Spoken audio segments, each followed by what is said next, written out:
Более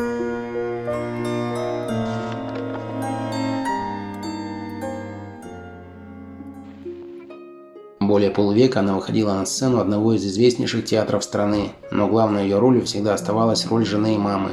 Надежда Каратаева пережила тревожную фронтовую юность, а после демобилизации, будто в награду за испытания, встретила свою единственную любовь – Анатолия Папанова. Актеры до последнего вздоха оставались верны друг другу, воспринимая семью как величайшую ценность, подаренную жизнью. Надежда Юрьевна появилась на свет в Москве в январе 1924 года. Отец девочки был кадровым военным, а мама – лаборанткой столичного НИИ. Искусством Надя интересовалась с детства. Ходила на спектакли, занималась в самодеятельном драм-кружке, участвовала в концертах.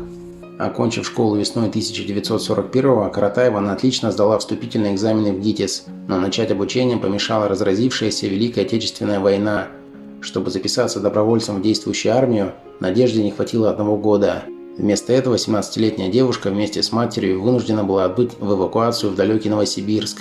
Очутившись за тысячи километров от фронта, Каратаева не могла сидеть сложа руки. Она устроилась нянечкой в госпиталь, ободряя раненых не только бережным уходом, но и чтением стихов.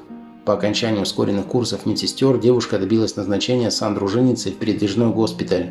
В течение года она трудилась в составе медицинской бригады санитарного состава Москва-Чита, ставила уколы, перевязывала и кормила покалеченных в боях красноармейцев. В 1943-м, когда из эвакуации вернулся коллектив ГИТИСа, Надежда комиссовалась и возобновила обучение в институте на курсе Марии Овчининской и Василия Орлова.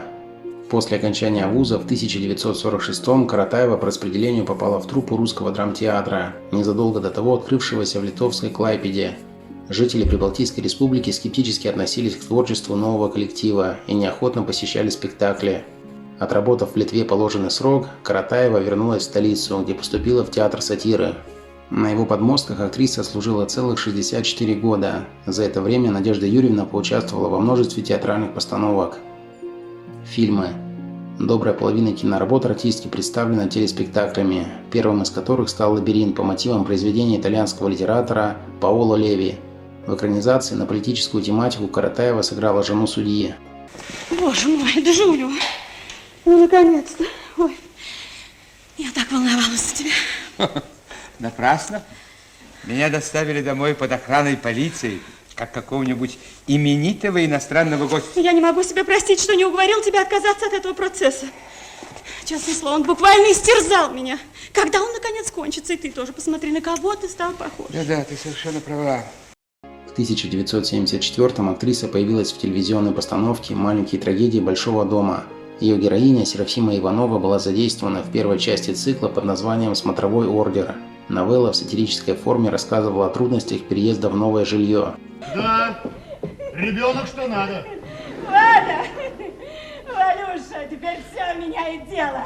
Ты берешь справку о кандидатской, она берет свою справку. И мы с полным правом ставим вопрос о трехкомнатной квартире, ребята. Анна Серафимовна, уйдите отсюда. Юля, как ты можешь, Юля? Валя, и ты тоже, уйди, пожалуйста.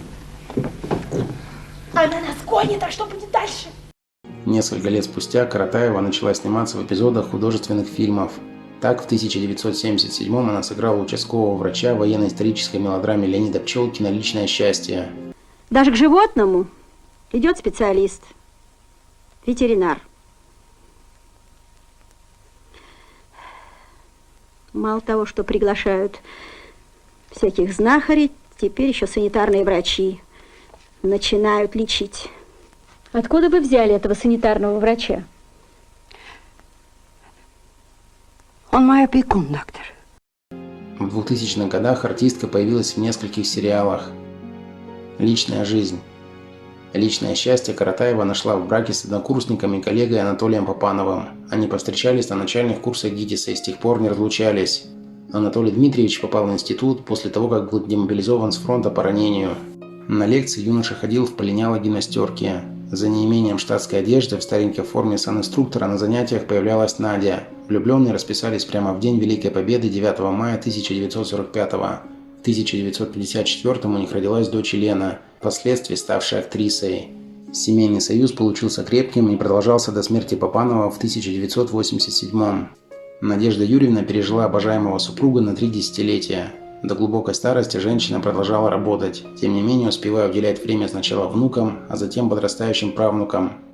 Каратаева скончалась в октябре 2019 года. Заслуженная артистка РСФСР упокоилась на Новодевичьем кладбище Москвы по соседству с любимым мужем.